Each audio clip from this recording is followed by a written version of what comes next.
नमस्कार, हमारे इस विशेष प्रसारण में आपका स्वागत है। मैं हूं प्रकाश दास। आज विश्व पर्यटन दिवस है और ये दिन कई मायनों में खास है, न सिर्फ पूरी दुनिया के लिए, भारत के लिए खास कर, क्योंकि कहा जाता है कि भारत में जितनी पर्यटन की संभावनाएं हैं, जितनी यहाँ क्षमता है, उसका पूरी तरह इस्तेमाल नहीं हुआ है। हालांकि विश्व पर्यटन में जो लोग आते हैं भारत में, अगर उसका अगर आंकड़ा हम देखें तो वो 1% से कम है और कहा जाता है कि ये आंकड़ा बहुत आगे तक बढ़ सकता है और इसलिए ज़रूरत है कई तरह की कोशिशों की। लेकिन पिछले सालों में हमने देखा है काफ़ी तेज़ी से इसमें बढ़ोतरी हुई है। आंकड़े बताते हैं कि 14% से ज़्यादा बढ़ोतरी हुई है पर्यटक के भारत आने की, जहां तक बात है। लेकिन तमाम ऐसे मसले हैं जिस पे आने वाले वक्त में काम करने की ज़रूरत है। सबसे पहले देखते हैं अपनी ये रिपोर्ट।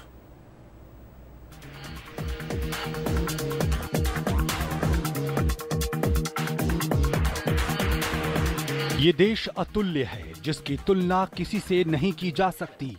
ये सबसे अनोखा है, जहां अतिथि देव है, भगवान का एक रूप है, जहां प्राकृतिक सुंदरता अपने अलग अलग रंगों से लुभाती है।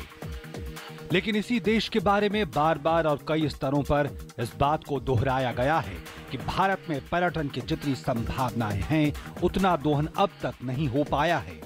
भारत में पर्यटन एक बड़ा सेवा उद्योग है, जहां इसका राष्ट्रीय सकल घरेलू उत्पाद में 6% से ज्यादा योगदान है, तो वहीं कुल रोजगार में इसका करीब 9% का योगदान है।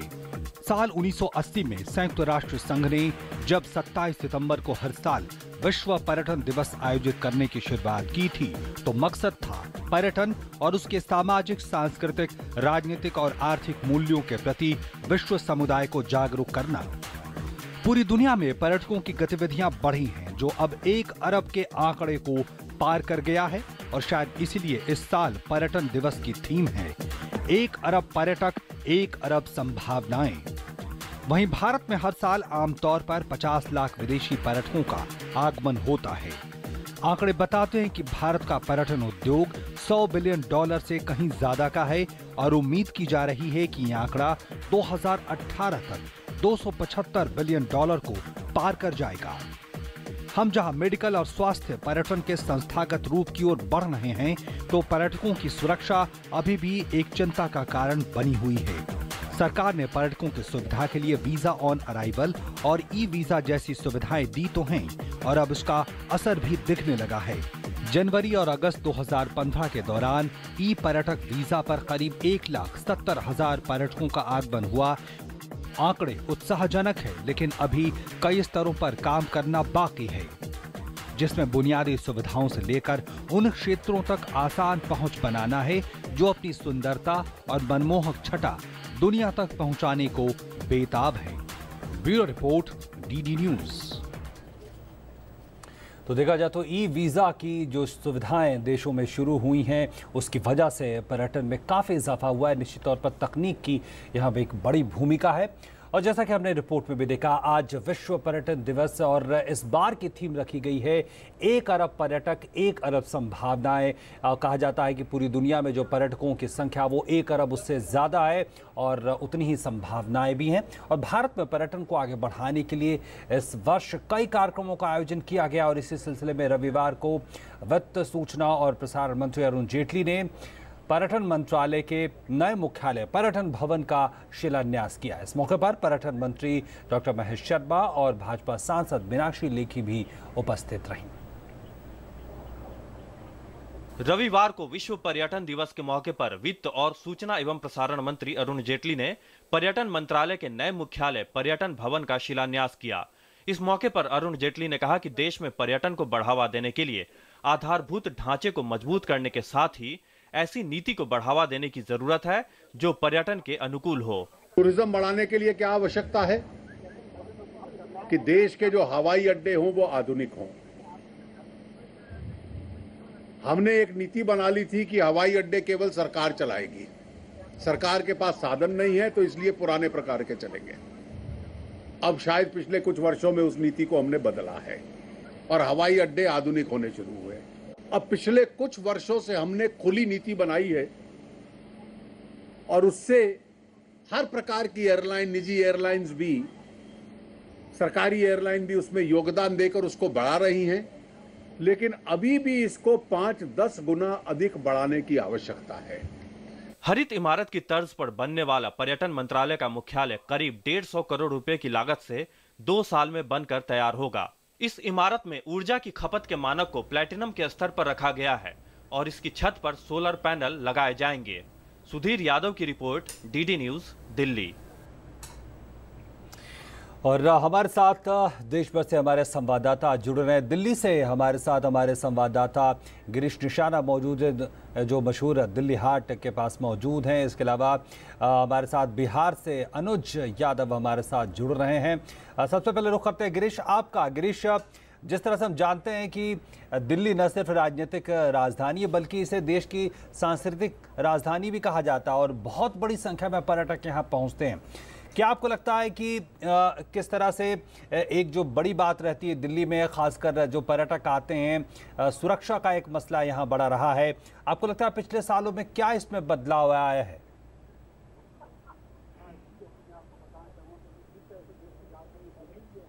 राजधानी दिल्ली ये हमारी है और यहाँ पर काफ़ी संख्या में पर्यटक पहुँचते हैं। और यहाँ पर्यटकों की बात की जाए तो यहाँ न केवल भारत से बल्कि पूरे दुनिया भर से यहाँ पर निगाह बनी रहती है, क्योंकि देश की राजधानी दिल्ली है। यहाँ पर काफ़ी ऐसे अलग अलग पर्यटक स्थल हैं जहाँ पर काफ़ी संख्या में लोग इन जगहों को देखने आते हैं, क्योंकि ये भारत की संस्कृति को पेश करता है। भारत के विभिन्न जो संस्कृति है उनको देख सकते हैं। मैं इस समय दिल्ली हाट के अंदर मौजूद, जो आईएनए के नज़दीक बना हुआ है। यहाँ पर भी काफी तरह की वैरायटी देखने को मिलती है। यहाँ पर काफी संख्या पर्यटक आते हैं। और ओपी में बताना चाहूंगा, आज पर्यटन दिवस है और पर्यटन दिवस के मौके पर, वर्ल्ड टूरिज्म डे के मौके पर जो है, जो पर्यटन मंत्रालय और पूसा के होटल मैनेजमेंट इंस्टीट्यूट जो है, यहाँ पर एक नुक्कड़ नाटक के माध्यम से यहाँ पर आने वाले लोगों को स्वच्छता के प्रति जो है जागरूक करते नजर आ रहे हैं। मैं कैमरा सहयोगी बंसी डोगरा से कहूँगा कि वे विजुअल दिखाई जा देख सकते हैं किस तरह से यहाँ पर जो विद्यार्थी हैं होटल मैनेजमेंट के पूसा से आए हुए हैं, वो लोगों को जागरूक कर रहे हैं, स्वच्छ भारत अभियान की ओर दिखा रहे हैं।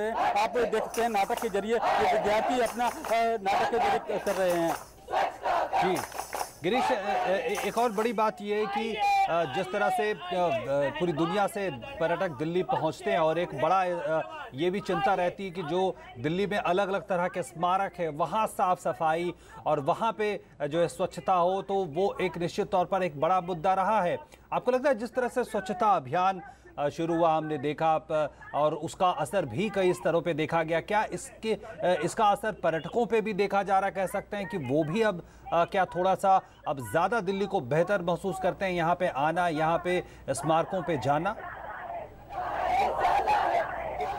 जिस तरह से पिछले कई सालों में देखने को ऐसा मिल रहा था, जो पर्यटक स्थल हैं वहाँ पर काफ़ी संख्या में जो लोग हैं वो गंदगी फैलाते नजर आ रहे थे। तो उसको देखते हुए पिछले साल अगर 2 अक्टूबर की बात की जाए तो प्रधानमंत्री नरेंद्र मोदी ने स्वच्छता अभियान छेड़ा था। और स्वच्छता अभियान के बाद यहाँ पर जो है जिस तरह से, क्योंकि अगर भारत स्वच्छ रहेगा तो पर्यटकों की संख्या भी काफ़ी बढ़ेगी। जब यहाँ पर पर्यटकों की संख्या बढ़ेगी तो यहाँ कहीं ना कहीं लोगों की जो है आमदनी भी कहीं ना कहीं बढ़ेगी। और यहाँ पर कुछ लोगों से बात करते हैं, आप किस तरह का मैसेज देने की कोशिश कर रहे हैं आज?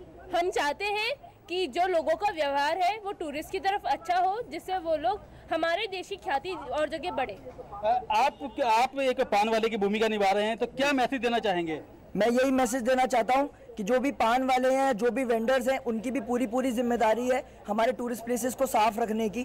और यही मैसेज मैं इसके थ्रू देना चाहता हूं कि सिर्फ टूरिस्ट की जिम्मेदारी नहीं है साफ रखना, वेंडर्स की भी पूरी जिम्मेदारी। तो कहने के जो दुकानदार हैं ओपी, उनको भी अपनी जिम्मेदारी समझनी चाहिए कि टूरिस्ट बनकर यहाँ पर किरदार निभा रहे हैं। उनसे बात करते हैं, किस तरह का आप किरदार निभा रहे हैं यहाँ पर? मैं एक टूरिस्ट का किरदार निभा रहा हूँ जो कि इंडिया अपना बिजनेस सेटअप करने और अपने फ्रेंड से मिलने आए हैं, एंड वो कैसे इंडिया की हालत से परेशान हो रहे हैं वो हम पोर्ट्रे कर रहे हैं कि कैसे इंडियन टूरिज़्म को बढ़ावा देने के लिए हमें पहले इंडिया को साफ करना पड़ेगा। तो कहीं ना कहीं ये विद्यार्थी खुद तो जागरूक हो चुके हैं ओपी, और ये चाहते हैं जो यहाँ पर पर्यटक आए हैं वो लोग भी जागरूक हों, ताकि ज़्यादा लोग समझ सकें, स्वच्छता के इस अभियान को समझ सकें और भारत में किस तरह से स्वच्छता को जारी रखना है वो ध्यान में रख सकें। हमारे साथ और भी कुछ हैं, लड़कियाँ हैं जो अपने मैसेज से देना चाहते हैं। क्या मैसेज दे रहे हैं आप अपने नाटक के जरिए?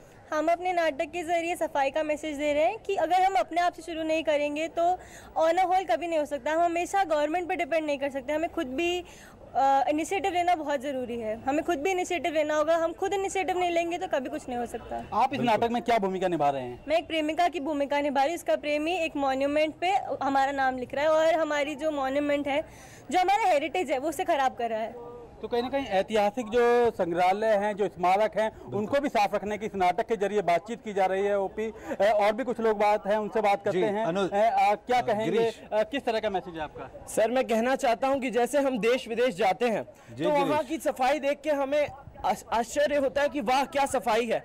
तो हम क्यों ना भारत में भी ऐसी सफाई रखें, क्यों ना हम भारत को भी एकदम स्वच्छ रखें ताकि पर्यटक आएं और देखें वाह हम कितने साफ देश गए थे, वाह क्या जगह थी वो। तो हमें कोशिश करनी चाहिए कि हम अपने देश को साफ रखें और लोगों में जागरूकता फैलानी चाहिए ताकि पर्यटक ज़्यादा से ज़्यादा आएं और देश का विकास हो सके। तो कहने का युवा जो है पूरी तरह जागरूक हो चुके हैं। ओपी, आप देख सकते हैं किस तरह से ये जो पूसा के होटल मैनेजमेंट के स्टूडेंट है एक मैसेज देने का प्रयास कर रहे हैं दिल्ली हाट के अंदर। आप देख सकते हैं, फिर से हम आपको नाटक दिखाने की कोशिश करते हैं जहाँ पर वो नाटक करके लोगों को संदेश दे रहे हैं।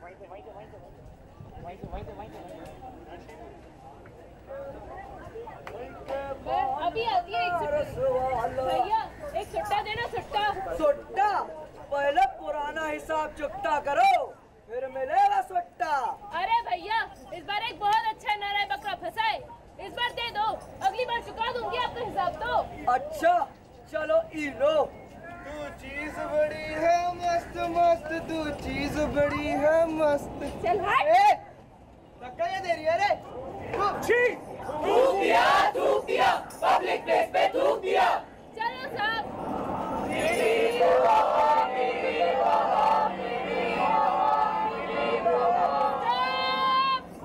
लो साहब, आ गया आपका सीपी। ये लो तुम्हारे 500 रुपए। 500 और टिप? क्या 500 और ऊपर से टिप भी? क्या साहब, कितनी बार बताना पड़ेगा? ये इंडिया है, इंडिया क्या ऐसे ही चलता है, पता नहीं आ जाते हैं कहाँ से। विशाल का घर। और भाई हैरी, कैसा है तू?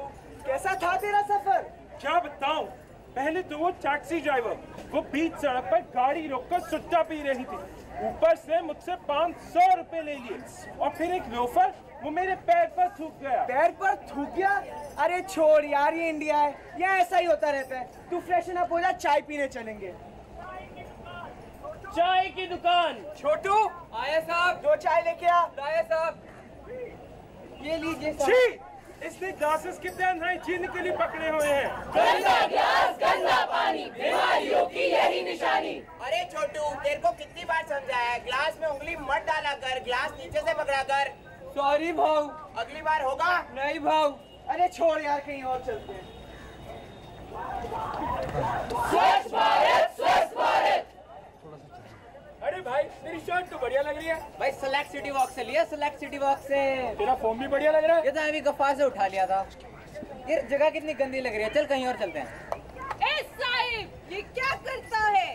इतनी अच्छी अच्छी जगह जाता है, इतना अच्छा अच्छा कपड़ा पहनता है, फिर भी जो खाते कूड़े वहीं फेंक देता है। Not good, not good. तो आप देख रहे हैं दिल्ली हाट में जो है कुछ विद्यार्थी नाटक कर रहे हैं और उसका मैसेज यही है कि जो हमारे स्मारक हैं, जो हमारे शहर के जो अलग अलग हिस्से हैं, उसे स्वच्छ रखना बेहद ज़रूरी है और उसका सीधा असर है उस छवि पे पड़ता है, उस इमेज पे पड़ता है। जो बाहर से लोग आते हैं वो जो अपना विचार बनाते हैं और उस निश्चित और पर्यटन पे इसका सीधे सीधे असर पड़ता है। हम सीधे रुख करते हैं अनुज यादव बिहार में मौजूद हैं हमारे साथ और बिहार पर्यटन के नज़रिए से काफ़ी महत्वपूर्ण है। अनुज, हम सब जानते हैं जो बौद्ध सर्किट कहा जाता है उसका एक बड़ा महत्वपूर्ण जगह है बिहार, और खासकर गया, नालंदा जैसे इलाकों की बात कर लें। आपको लगता है कि पिछले कुछ सालों में केंद्र सरकार ने भी काफ़ी ज़्यादा धनराशि आवंटित करने की बात कही है? गया में अंतर्राष्ट्रीय हवाई अड्डे की काफ़ी समय से बात होती रही है। क्या लगता है आपको पिछले कुछ सालों में जो कदम उठाए गए उसका कितना असर पड़ पाया और क्या ये मुख्य कदम रहे हैं? देखिए ओपी, सबसे बड़ा यही एक कारण रहा कि यहाँ बिहार की अगर मैं पर्यटन की बात करूँ तो अपार संभावनाएं यहाँ दिखाई देती हैं। नालंदा विश्वविद्यालय जो पूरे दुनिया का सबसे पहला विश्वविद्यालय जहाँ छात्रावास भी उपलब्ध था वो बिहार में था, नालंदा में था। इसके अलावा बोधगया सर्किट के लिए जिस तरीके से अभी राशि स्वीकृत की गई है और 7 जो है यहाँ पर सर्किट बनाए जाने हैं। भगवान महावीर की स्थली रही है, भगवान बुद्ध की स्थली रही है, इसलिए जैन सर्किट के लिए पैसा आवंटित किया गया है, बुद्ध सर्किट के लिए आवंटित किया गया है, रामायण सर्किट के लिए पैसा आवंटित किया गया है केंद्र सरकार की तरफ से। कुल मिलाकर 600 करोड़ रुपया जो है सिर्फ पर्यटन को बढ़ावा देने के लिए बिहार में दिया गया है। और उसके पीछे सबसे बड़ा कारण यही है कि अगर बिहार का विकास करना है तो पर्यटन एक सबसे बड़ा माध्यम हो सकता है। और जिस तरीके से प्रधानमंत्री नरेंद्र मोदी लगातार विदेशी यात्राएं कर रहे हैं, वहाँ जितनी भी उनकी द्विपक्षीय वार्ताएं हो रही हैं उसमें टूरिज्म सेक्टर जो है वो सबसे उनके प्रमुख बिंदु पर रहता है। अगर मैं 12वें शिखर सम्मेलन की बात करूं जो म्यांमार में आयोजित हुआ था कुछ महीने पहले, वहाँ जितने भी आसियान देश हैं उनके साथ सबसे बड़ी द्विपक्षीय वार्ताएं यही हुई थी कि किस तरीके से बुद्धा सर्किट, एक बहुत बड़ा आसियान देशों का बुद्धा सर्किट जो है वो भारत में यहाँ पर स्थापित हो और जिसकी शुरुआत केंद्र सरकार ने की भी है। क्योंकि ओम प्रकाश, सबसे बड़ी बात है कि अगर पर्यटन बढ़ेगा तो रोजगार बढ़ता है, रोजगार बढ़ेगा तो आर्थिक स्थिति बढ़ती है। और बिहार जैसे पिछड़े राज्य जिसमें कहा जाता है कि आर्थिक उन्नति पिछले कई दशकों से यहाँ पर नहीं हुई है, तो निश्चित तौर पर यही सिर्फ एक ऐसा सेक्टर है जो 3 दुगनी और 4 चौगनी तरीके से जो है पर्यटन को बढ़ावा देकर आर्थिक उन्नति कर सकता है। क्योंकि एक पर्यटन स्थल वहां पर परिवहन की व्यवस्थाओं का जो है वहां पर माहौल पैदा करता है, होटल इंडस्ट्री को बढ़ावा देता है, रेस्टोरेंट इंडस्ट्री को बढ़ावा देता है। तो कुल मिलाकर हम कह सकते हैं एक पर्यटक स्थल हजारों लाखों की संख्याओं में रोजगार पैदा करता है। और शायद यही मंशा प्रधानमंत्री नरेंद्र मोदी की पिछले 1 साल के अंदर रही है और उसका असर कम से कम बिहार में अब देखने को जरूर मिला है। 600 करोड़ की जो राशि है ये कोई छोटी राशि नहीं है। अगर इसका सही से यहाँ पर कार्यान्वयन किया जाएगा तो आने वाले समय में और आवंटित राशि होगी तो बिहार जो होगा वो एक अंतर्राष्ट्रीय स्तर पर पर्यटन के रूप में जरूर दिखाई देगा। बिल्कुल अनुज, आप बिहार में हैं और आप चुनाव के सिलसिले में वहां पे हैं और आपने तमाम जगहों का दौरा भी किया है। हम जानते हैं वैशाली जैसा महत्वपूर्ण स्थल बिहार में है, इसके अलावा पावापुरी, नालंदा का आपने जिक्र किया। आपको लगता है कि जो सड़क और जो बुनियादी सुविधाएं जैसे होटलों की सुविधा की बात करें, किस स्तर पे आपको पहुंचती वहां पे दिखाई दे रही हैं? हालांकि कहा जाता है कि सड़कें सुधरी हैं लेकिन पर्यटकों के लिहाज से और ज़्यादा इसकी मांग होती रही है अलग अलग क्षेत्रों में जहां जहां जो है पर्यटन की संभावनाएं हैं। देखिए, बिल्कुल अगर मैं यहाँ बुनियादी ढांचे की बात करूँ, अगर मैं सड़कों की बात करूँ, बिजली की बात करूँ, पानी की बात करूँ, उसमें बिहार जो है वो काफ़ी पिछड़ा हुआ है दूसरे राज्यों के तुलना में। अगर बात करें बुनियादी रूप से बिहार को बहुत आगे जाना होगा। जब बुनियादी ढांचे यहाँ पर अवेलेबल होंगे तो निश्चित रूप से पर्यटन भी यहाँ पर आएंगे और पर्यटन को बढ़ावा मिलेगा। उसमें बहुत कुछ आगे करने की ज़रूरत है। आपने सड़कों का जिक्र किया, जो नेशनल हाईवे हैं, राष्ट्रीय राजमार्ग हैं, वो ज़रूर बने हैं, लेकिन जो संपर्क मार्ग हैं, जो शहर को हाईवे से जोड़ते हैं, जो छोटे कस्बों को हाईवे से जोड़ते हैं या फिर गाँवों को जो जोड़ते हैं या फिर कोई पर्यटन स्थल है उससे जो संपर्क मार्ग जोड़ते हैं, उनकी खस्ता हालत आज भी बिहार में दिखाई देती है। लेकिन जिस तरीके से एक शुरुआत हुई है और आने वाले समय में जिस तरीके से पर्यटन को बढ़ावा देने की बात बिहार के अंदर की जा रही है, निश्चित तौर पर ऐसी संभावनाएं बिहार के अंदर देखी जा रही है कि एक सबसे बड़ा उद्योग जो है वो पर्यटन बिहार के अंदर बन सकता है। क्योंकि बिहार का इतिहास अगर पूरे भारत को समझना हो, पूरे देश को समझना हो, तो बिहार को समझना जरूरी होगा। और बिहार के अंदर ही वो अपार संभावनाएं हैं जो पूरे देश को भी एक तरीके से सांस्कृतिक रूप से दर्शाती हैं दुनिया के सामने। तो ओम प्रकाश, निश्चित तौर पर जिस तरीके से शुरुआत की गई है उसका असर, जो ये सर्किट बनाने की कोशिश की गई है, चाहे जैन सर्किट की हो या बुद्धा सर्किट की हो, रामायण सर्किट की हो, उसके बाद यहाँ के लोगों को भी अब लगता है कि आने वाले समय में जब यहाँ पर्यटक आएंगे तो निश्चित तौर से आर्थिक उन्नति होगी, पैसा आएगा। उसके बाद एक जो सबसे बड़ी समस्या इस इलाके की बिहार की रही है वो पलायन है। पलायन रुकेगा, यहाँ के युवा को रोजगार मिलेगा, बुजुर्ग को रोजगार मिलेगा, गरीब को रोजगार मिलेगा। उसके बाद आर्थिक उन्नति की जो एक दिशा यहाँ पर बिहार में बनेगी, ऐसी कल्पना बिहार के लोग करते हैं और उसकी एक शुरुआत केंद्र सरकार ने कुछ समय पहले की थी। बिल्कुल अनुज, निश्चित तौर पर काफ़ी महत्वपूर्ण बात, आधारभूत संरचना और सड़कों की खासकर बात करें तो बेहद ज़रूरत पर्यटन के लिहाज से, उसे आगे बढ़ाने के लिहाज से। फिलहाल आप दोनों हमारे साथ बने रहे, गिरीश आप भी। हम एक छोटा सा ब्रेक ले रहे हैं, ब्रेक के बाद तुरंत लौटते हैं।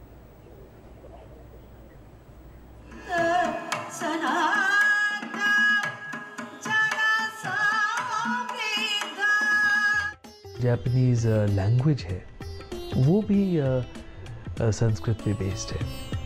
उन्होंने जापानीज़ अल्फ़ाबेट बनाया काना। अब काना जो है वो संस्कृत से ही आता है। ईद उल जुहा मुस्लिम जनानाम एकम प्रमुखम पर्व अस्ति।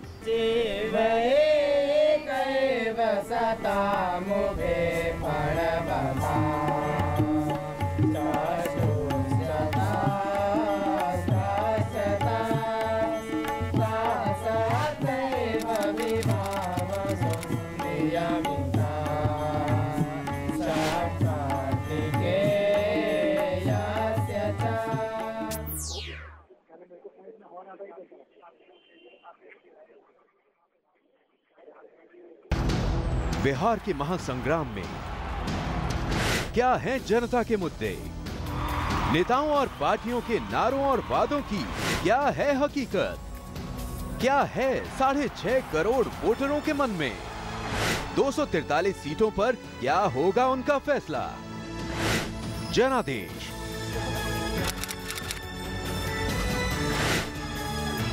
सिर्फ डीडी न्यूज पर।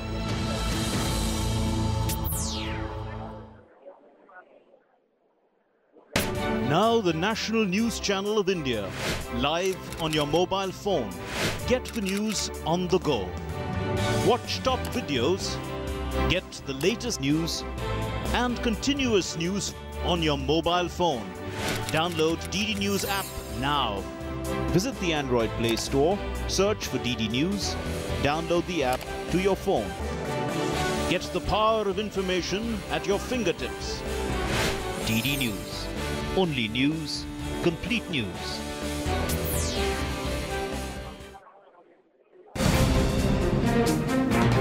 बिहार के चुनाव पर विशेष कार्यक्रम जिला जिला में हमारा सफर जारी है। आज हम पहुंचे हैं यहाँ की जनता के मुद्दे जानने। यहाँ पे सबसे ज्यादा तो भ्रष्टाचार का समस्या है। मुझे नहीं लगता है कि इस जिले में कोई तब्दीली हुई है। कोशिश करेंगे कि लोगों की राय जानने की बिहार के चुनाव के बारे में क्या आम राय है। माइनॉरिटी को भी मौका मिलना चाहिए। गंदगी बहुत ज्यादा है, चारों तरफ रोड दुर्व्यवस्थित है। छपरा के सदर अस्पताल की अगर ये हालत है तो क्षेत्र में क्या व्यवस्था होगी स्वास्थ्य की सेवाओं की, ये आप खुद अंदाजा लगा सकते हैं।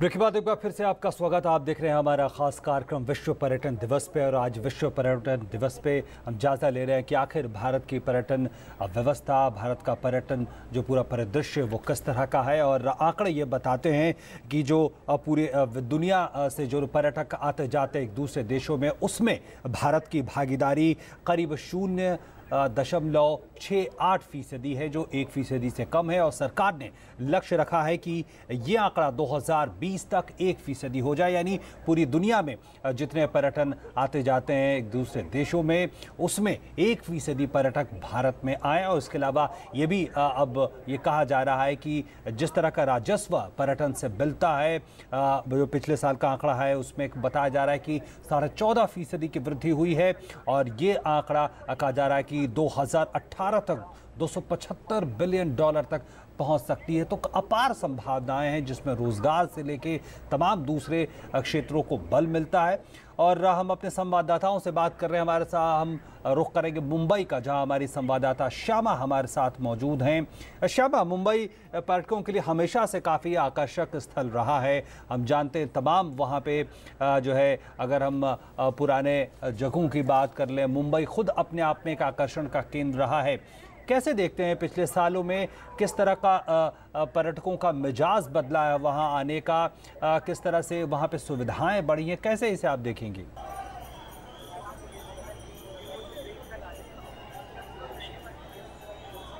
जी ओपी, अगर हम सीधे सीधे टूरिज़्म की बात करें, पर्यटन की बात करें मुंबई से इसे रिलेट करके, तो हाल के जो समय है गणेश उत्सव रहा है, 10 दिन का गणेश उत्सव आज ख़त्म हो रहा है।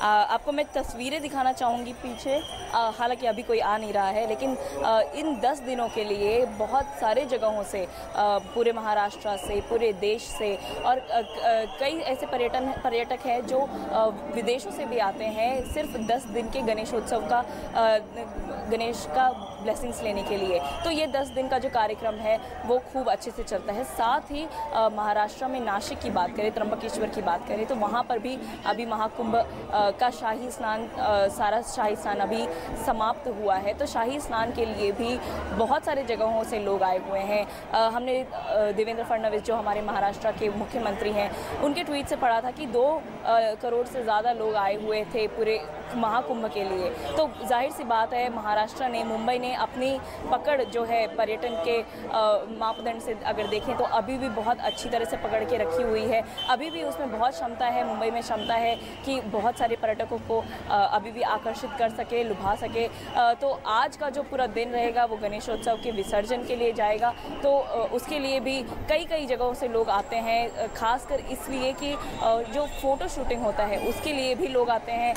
कि एक जैसे लाल बाग का राजा हुआ, गणेश गली हुआ, जितने भी मुख्य और बड़े जो गणेशोत्सव सार्वजनिक पंडाल हैं वो यहाँ पर गिरगांव चौपाटी में आके उनको विसर्जित किया जाता है। तो इसके लिए भी बहुत सारे पर्यटक हैं जो सिर्फ गिरगांव चौपाटी पर आते हैं, बहुत सारी ऐसी चौपाटियों पर आते हैं सिर्फ दर्शन लेने के लिए। बिल्कुल श्यामा, बहुत बहुत धन्यवाद। निश्चित तौर पर आज काफ़ी प्रमुख दिन भी मुंबई के लिहाज से देखा जाए, पर्यटकों के लिहाज से भी।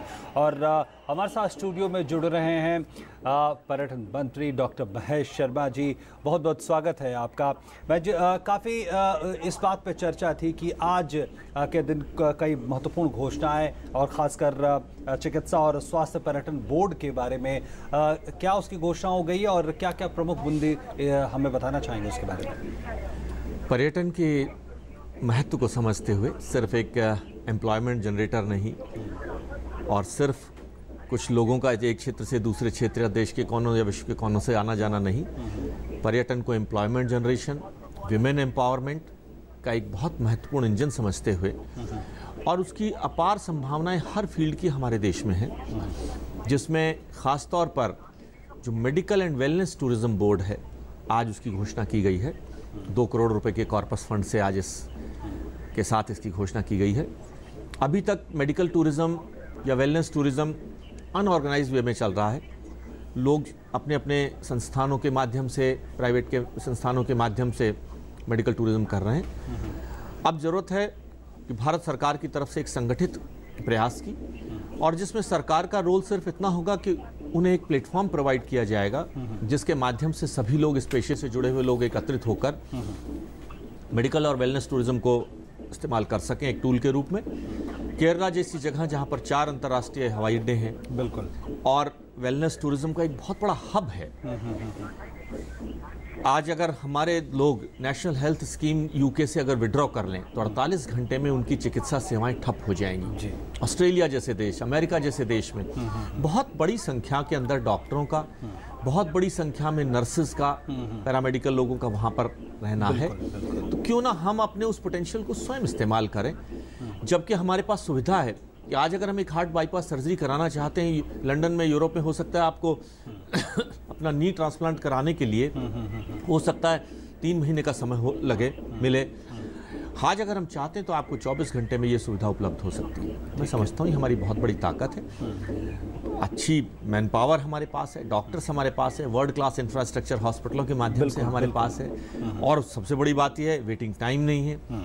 उससे बहुत बड़ी बात है कि आज अगर हार्ट की बाईपास सर्जरी 16 से 20 लाख रुपए में यूरोप में होती है, हमारे देश में मात्र 2.5 से 3 लाख रुपए में हो जाती है। बिल्कुल, इन सभी सुविधाओं को हम क्यों ना पूरा उपयोग करें। जी बिल्कुल। और एक आंकड़ा ये भी अब सामने आ रहा है कि 2014 का आंकड़ा बताता है कि जो पर्यटन से आय, जो विदेशी मुद्रा के आय होती तो उसमें बढ़ोतरी हुई है, 14% से ज़्यादा की बढ़ोतरी हुई है। आपको लगता है क्या कैसे इसे हम देख सकते हैं फ्यूचर में, क्योंकि कहा जा रहा है कि ऐसी संभावनाएं, अपार संभावनाएं भारत देश में है जिसका दोहन अभी तक उस तरह से नहीं हो पाया। देखिए, आपने बहुत बड़ा हमारे दर्द को छुआ है। भारत जैसा विशाल देश जिसके पास सब कुछ है, 4 खूबसूरत मौसम हैं, जिसके पास माँ गंगा है, 73% विश्व का हिमालय हमारे पास है, 7500 किलोमीटर की कोस्टल सी बेल्ट हमारे पास है, क्रूज टूरिज्म हमारे देश में सिर्फ 3% है। बिल्कुल। औली, कुल्लू, मनाली जैसा क्षेत्र है जहाँ पर बर्फ़ है, राजस्थान का है, डेजर्ट है, वाइल्ड लाइफ है, विलेज टूरिज्म है, इको टूरिज्म है, और हम विश्व का सिर्फ 1% से भी कम यानी 0.68% टूरिज्म ले पाते हैं। बिल्कुल। लेकिन उसके बावजूद भी 1,23,000 करोड़ रुपए की विदेशी मुद्रा हम पर्यटन के माध्यम से कमाते हैं। हमारा सपना है कि 2020 तक हम इसको 1% तक ले जाएं। तो आज जो 6.8% हम जीडीपी का हिस्सा हमारा वर्ल्ड टूरिज्म का माध्यम से हमें मिलता है, उसे हम लगभग करीबन 9% तक ले जा पाएंगे। इस इंजन को, इस इकोनॉमी इंजन को हम किस तरह से पूरा उपयोग कर सकें, ये हमारा सपना है। आज सवेरे बिल्कुल माननीय वित्त मंत्री जी ने जब शुरुआत करी पर्यटन दिवस के ऊपर पर्यटन भवन की, तो उन्होंने अपने एक वित्त मंत्री होने के नाते अपने इस दर्द को जाहिर किया कि मैं चाहूँगा कि ये संख्या और बड़ी बढ़े। जी बिल्कुल। और एक बड़ी चर्चा ये भी इसकी भी है कि नेशनल टूरिज्म अथॉरिटी या बोर्ड की जो एक बड़ी चर्चा है और एक पूरी एक ओवरऑल नीति की जो बात है, उसके बारे में क्या कहेंगे? देखिए, आज से 10 वर्ष पूर्व हमारी पर्यटन नीति बनी थी और अब 2015 के अंदर हम नई पर्यटन नीति के नाम से एक विजन डॉक्यूमेंट आज हम लोगों ने जारी किया है। किस तरह पर्यटन को हम नई पहचान देंगे। हमारे 3 स्लोगन हैं, स्वच्छता, सफाई, सुरक्षा और सत्कार। पर्यटन के हमारे जो 3 सबसे बड़े स्तंभ हैं, उनमें सफाई को हमने प्रधानमंत्री जी के स्वच्छता अभियान से जोड़ा है।